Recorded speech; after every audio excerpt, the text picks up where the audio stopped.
Hey there, subscribe to my channel and also press this bell icon so you never miss any update caused whenever we upload any new video. You'll get a notification on your phone.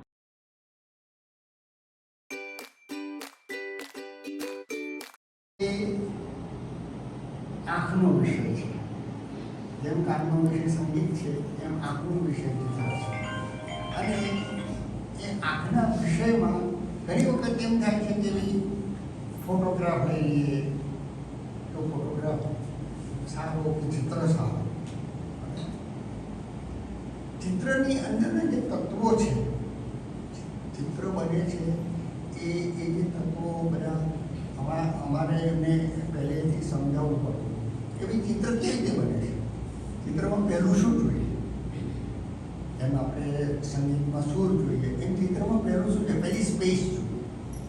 Space વગર ચિત્ર ના થાય, હવામાં ચિત્ર ના થાય.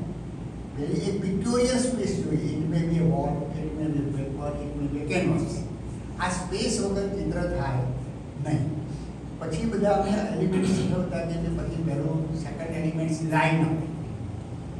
Every form has line. દરેક આકારની એક લાઈન હોય છે અને એ લાઈન એવી વસ્તુ છે કે લાઈન પછી આખી લાઈન વિશે આખું બનાવવાનું. Vertical line, horizontal line, crooked line, આ બધી લાઈનના જે એક્સપ્રેશન છે એ બનાવો કે ભાઈ વર્ટિકલ લાઈન છે શું બતાવે, સ્ટેબિલિટી બતાવે છે. હોરિઝોન્ટલ લાઈન છે શું છે, પીસ બતાવે છે. સ્લેન્ટ લાઈન શું છે, ગતિ બતાવે છે. તો આ લાઈન જ્યારે તમે ફોનની એક ચોરસ છે, એ ચોરસની સ્ટ્રેટ લાઈનમાં આપણે જોઈએ તો અને એ ચોરસને માનો કે ઝિગઝેગ લાઈનમાં કરી નાખીએ તો ચોરસનું એક્સપ્રેશન બદલાઈ જાય છે. એટલે લાઈન એ ફોર્મનું એક્સપ્રેશન બને. આ બધા એલિમેન્ટ્સ તમે શીખવો. એવી ચિત્રમાં તમે તમારા ફેરફાર કરવો કેવી રીતે કરશો. તમારે ચિત્રની અંદરની જે તમારી વસ્તુ બતાવી છે બતાવવા માટે લાઈન એક મોટો કોન્સેપ્ટ. તો પછી માનો ડોટેડ લાઈન હોય, ડોટેડનો વસાવી લાઈન હોય તો એ ચોરસને તમે ડોટેડ લાઈનમાં કરો, ઝિગઝેગ લાઈનમાં કરો તો એ એક ચોરસ સ્ટ્રેટ લાઈન કરતાં તમે જુદો લાગશે. તો લાઈન છે એ ફોર્મનું રૂપ છે અને એ ફોર્મનું રૂપ તમે ત્યાં તમારી જરૂરિયાત પૂર્ણ કરી નાખી શકો. પછી લાઈન પછી બીજી વસ્તુ છે એ આકાર. આપણે આકારોમાં ખાસ કરીને જોમેટ્રિકલ આકાર, એ ફિક્સ આકાર, એમાં કોઈ નક્કી કરેલા આકાર, જોમેટ્રિકલ આકાર. પછી બીજા આકારો તમે વિઝ્યુઅલ વસ્તુ જોઈને ખેંચી કાઢો. માનો કે ફૂલ છે તો ફૂલના આકારને વિઝ્યુઅલ ડ્રોઈંગ. અને ત્રીજો આકાર છે એ ઇમેજિનરી, તમે કલ્પના કરીને રાક્ષસ બનાવો છે. તો આ રીતે ફોર્મ કેવી રીતે કરો અને એ ફોર્મનું એસોસિએશન કરી અને આખી વસ્તુ ચિત્રમાં પછી ટોન. ટોન એ એવી વસ્તુ છે કે ઘનતા આવે છે ફોર્મમાં. માનો કે એક લંબચોરસ તમે લો અને એથી ડાક કરતાં કે લાઈન કરો નામ કરો તે સિલેક્ટર બની જાય છે. ટોન છે એ ફોર્મની અંદર વોલ્યુમ લાવે છે, વોલ્યુમનું એક્સપ્રેશન. પછી કલરમાં તમે ટોન કરો એ બ્લેક એન્ડ વ્હાઇટમાં. તો પછી ત્રીજી વસ્તુ છે texture. Texture means surface quality. આ બધું અમે એમને સમજાવતા એક સરફેસની ક્વોલિટી હોય છે. તમને સફરજનની ક્વોલિટી, ટેક્સચર ક્વોલિટી જુદી લાગશે.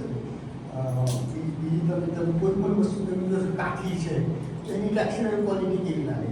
તો દરેક જે ટેક્સચર છે એ આપણને ફિલિંગ આપે છે, આપણને એને અડવાનું મન થાય છે. તો આ ટેક્સચર ક્વોલિટીનો પણ ઉપયોગ ચિત્રની અંદર કરી શકાતો હોય. તો આ બધું તમને સમજાવતા. અને પછી કલરની વખત કલર શીખવી નથી શકાતો. ડ્રોઈંગ શીખવી શકાય પણ કલર ક્યારે શીખવી. કલર જેમ તમે વાપરતા જાઓ ને એમ એની તમને સમજ આવે કે ભાઈ એક યલો છે, ગ્રીનની સાથે કેવો લાગે છે, બ્રાઉનની સાથે કેવો લાગે છે, બ્લેકની સાથે કેવો લાગે છે, પર્પલની સાથે કેવો લાગે. એ કલર તમે વાપરતા તમે શીખો. એટલે કલરનું નોલેજ નથી આપે. કલરનું બેઝિક નોલેજ આપણે લાલ પેપર વાપરી, સેકન્ડરી કલર, ટર્સરી કલર આ કહી શકાય. પણ કલરનું જે નોલેજ છે એ જેમ જેમ તમે કલર વાપરતા જાઓ એમ બધું જાય. એટલે ચિત્રના જે બેઝિક વસ્તુઓ છે એ અમે શીખવતા. પછી જેમ આપણે કવિતા નથી શીખવી તો કવિતાનું ગ્રામર શીખવી શકાય છે. કે ભાઈ જો આનો અર્થ થાય, આ શબ્દનો અર્થ થાય, આ ગ્રામર છે, ચિત્રમાં ગ્રામર છે. ચિત્ર નથી શીખવી શકાય. ચિત્ર એમ નથી વસ્તુ, જેમ કવિતા છે, પછી આ બધા ગ્રામરમાંથી ચિત્ર ઊભું થતું હોય છે. એટલે જ્યારે કેમ પોતાની જરૂરિયાત પ્રમાણે મારે આ કરવું છે તો એ પ્રમાણે ઉપયોગ છે. એટલે આ એક શિક્ષણની, ચિત્રના શિક્ષણની એક વાત મેં ખાસ તો કરી. અને પછી તો જે વિષય પર પોતાનું કોન્સન્ટ્રેશન કરવું કરે છે.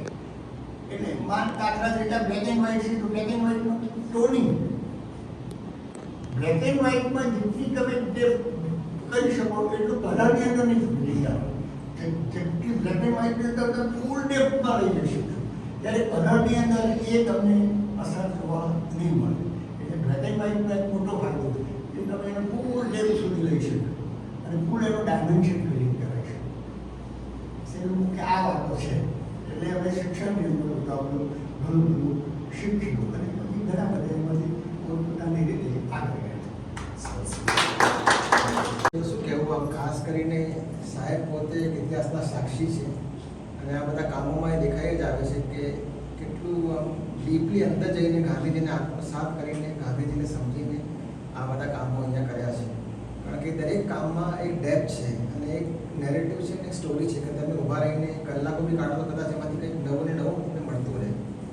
અને જ્યારે મહાત્મા ગાંધીની વાત આવે તો સાહેબને એમનું કમ્પેરિઝન એ રીતે કરાય કે સાહેબ બી મૃદુભાષી પણ પોતાની વાત કહેવામાં મક્કમ અને સાથે એક સરળ માણસ.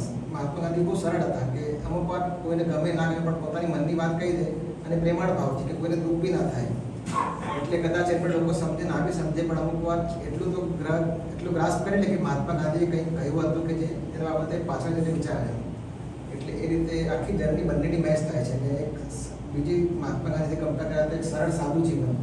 અને જેમ મહાત્મા ગાંધીએ આપણા ભારત માટે બધું એમનું જીવનનું યોગદાન કર્યું એમ અમને કલા માટે અને કલામાં બધા સ્ટુડન્ટ્સને શીખવા માટે આખું યોગદાન આપ્યું છે. એટલે આ બંને વસ્તુ પેરેલલી આ એક્ઝિબિશનમાં થાય છે. અને મહાત્મા ગાંધી સોલો એક્ઝિબિશન એ બી ઓક્ટોબરમાં થાય એટલે અમદાવાદ માટે તેનાથી મોટો કોઈ લાભો હોય જ ના શકે. અને મારી ખાસ આગ્રહ કે અમદાવાદમાં વધારેથી વધારે લોકો આ જોડે અને સાહેબને એક રીતે વંદન કરીએ કે આપણા વચ્ચે છે અને આવા કલાકાર છે કે જેમને ચારકોલમાં આટલું ડેપ્થથી કામ કર્યું છે કે જે કદાચ એકેડેમિકમાં બી ના હોઈ શકે. એટલે all the best two sir અને અમને આશીર્વાદ આપતા રહેજો. મંડ્યા સાહેબ આપી અમને કંઈક નવા હોય તો આપતા રહેજો. અને always all the best to મકોટે સ્ટુડિયો અને મકોટે આર્ટ ગેલેરી કે જે આટલું સારું બધું લઈને આવે છે. થેન્ક્સ.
મારું નામ વિનોદ એન રાવલ અને ગાંધીજીના ચિત્રો કરવાનું મને એક આકર્ષણ મળ્યું અને જગતની અંદર એમની પ્રખ્યાતિને જે જાતની અહિંસાની વાત પ્રસરી છે એ જોતાં મને એમના ચિત્રો કરવાની ઘણી બધી પ્રેરણા મળી. અને એ અંગે જ્યાં જ્યાં મને અહિંસા પ્રદર્શિત કરવાની મન થયું છે એ રીતે મેં આખા ચિત્રો કર્યા છે. અને કેટલાક ચિત્રો એવા છે when hands are close weapons are dead એવા ચિત્રો પણ કર્યા છે જેના આગળ હાથ તમે બે હાથ જોડી દો ત્યાં આગળ વેપન્સ કોઈ કામ કરી શકતા નથી. આ એક મોટી એમની પ્રેરણા છે. અને જગત ઉપર જો યુદ્ધ બહુ ચાલી નથી શકતું, શાંતિ માટે અહિંસા એ ચાલી શકે છે અને એ એક મોટી એમની પ્રેરણા છે એવું મને લાગે છે. મુખોટા આર્ટ ગેલેરીની અંદર આ મારો બીજો શો છે અને નીલુ પટેલે આ રીતે ઘણા બધાને શો કરીને પ્રોત્સાહન આપ્યું છે. રીતે મુખોટા કલરે માટે મને માન થાય છે. મારા વિશે કહું તો મેં વિનોદ રાવલે લગભગ 40 વર્ષ સુધી આર્ટના ફિલ્ડમાં કામ કર્યું છે, શિક્ષણ ક્ષેત્રમાં અને ચિત્રકલાના ક્ષેત્રમાં. એટલે શિક્ષણનો પણ કલા શિક્ષણનો પણ મને બહુ મોટો અનુભવ છે.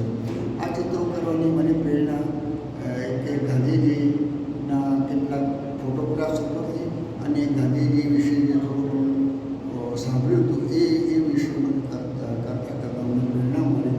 અને ગાંધીજીને મેં એક જુદી રીતે એમનું પ્રેઝન્ટેશન કર્યું છે. ગાંધીજીની આઈડેન્ટિટી, એમના ચશ્મા, એમના પગરખા, એમની લાકડી, એટલું હોય તો પણ ગાંધી ઓળખાઈ જાય એવી એક વ્યક્તિ કે જેને જગત ઉપર આજે લોકો જાણે છે અને અહિંસાના પ્રેરક છે. એ વાત જાણ્યા પછી મને આ બધું કરવાનું મન થયું અને તેથી મેં એમના ચિત્રો બ્લેક એન્ડ વ્હાઇટમાં કર્યા છે.